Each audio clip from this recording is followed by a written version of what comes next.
Hey there! Today I'm going to be showing you how to install your newly purchased 1/4" jaws on the Cam-Lock Vise, seen here.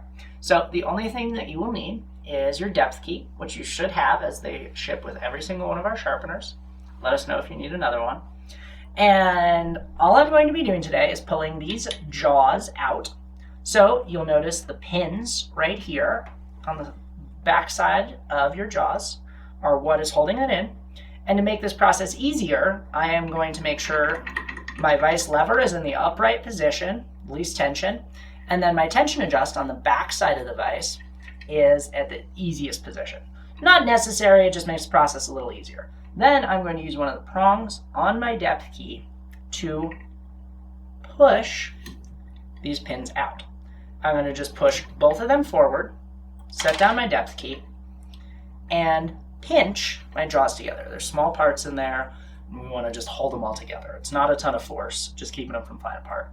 Now, I am going to take my new 1/4" jaws and place them in the vise.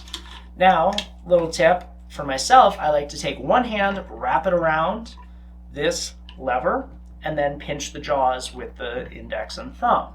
Then, I'm just going to look in the side, make sure that those holes for the pins are lined up, and slip the pins back in. Sometimes it can take a little bit of fiddling, but it'll go in very smoothly once it is in the right spot. And then there you go, your new jaws are installed.